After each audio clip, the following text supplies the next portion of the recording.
Welcome to another tradie tip. Today we are going to talk about how do you get ready for the busy season.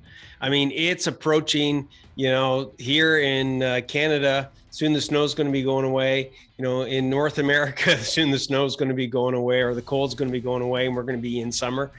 So we got to get ready now. Okay. So there's three things that I'm going to tell you guys that you're going to walk away with. That's going to be a game changer for how you can better predict the busy season, how you can get, better ready for it in advance so that you're proactive versus reactive. So let's get into this. So the very first thing I want to tell you is that there's three aspects that we have to look at. A strategy for the past. We have to look at strategies for the present, and we have to look at strategies for the future. So the past, the present, and the future. Those are the three time frames that we've got to deal with if we really want to get ready for the busy season and also stay prepared during the busy season. So the very first thing we got to do is we got to look at the past. That's right.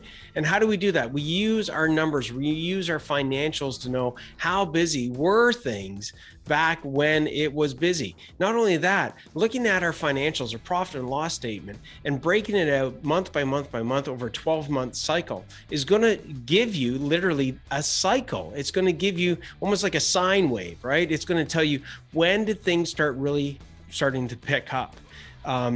Before you hit the peak of your busy season. There's a very good chance that it's going to be around the same time frame. So use your financials, use the past, right, to predict the future. Okay, so that's number one. Okay, use your financials and let's look at the past and let's leverage it. Number two, let's look at the present. So one of the current things that you guys want to do is you want to start using a little bit of math. I'm not going to get too deep with it. I'm going to give you the three core values that you want to start measuring so that you can start predicting the amount of manpower, people power that you're going to need. And those three things, those mathematical, parts of your business is how many leads are you getting? So write this down, how many leads times your conversion rate or your quote to win ratio, which is like out of say 10 quotes, you typically land 5 of them. So you'd have a 50% conversion rate. So you need to know your number of leads, your conversion rate,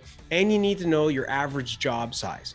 When you know your number of leads multiplied by your conversion rate or quote the win ratio, multiplied by your average job size, you're able to take a look at all the quotes that you're getting in today and actually predict how much work approximately you're going to get out of those quotes before you even find out that you've officially won those quotes, because we're dealing with ratios and we're dealing with trends. When we're dealing with ratios and trends, we can use the numbers that we currently have to predict the future. Okay, so these are three numbers that you definitely want to get your hands on. Okay, and if you've got different types of work, you want to determine specifically what those numbers are, the leads, the quote to win ratio, and the average job size for the different types of work that you have, so that you can predict them, separately, because they are going to have different demands based upon those three numbers that we talked about. The last one, okay, is what? So we talked about the past, talked about the present. Let's talk about the future. You've got to have a job board. And I like to call these job boards a progress to profit board.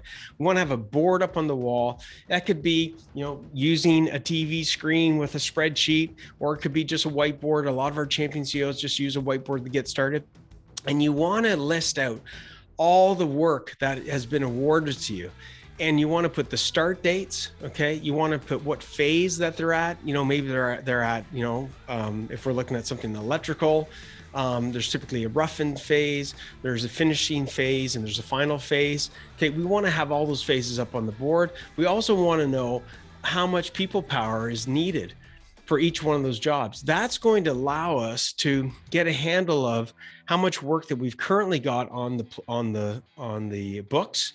Okay, and what we've committed to, so we can look at our capacity, we can look at the future and know what it is that we can handle. It's one of the worst things to accept, to do a quote, get awarded the quote, we commit to that quote to a client only to realize too late that because of the past work and the current work that we currently have and that's coming down the pipe, okay, that we should have never committed ourselves to that work. We should have at least said to the client, hey, can you wait another couple of weeks, or can you wait another month? Because you just would not have had enough people power to do that work. So that's what we want to focus in on. That's another trading tip. Make sure you're leveraging the past, the present, and the future. And I will see you on the flip side.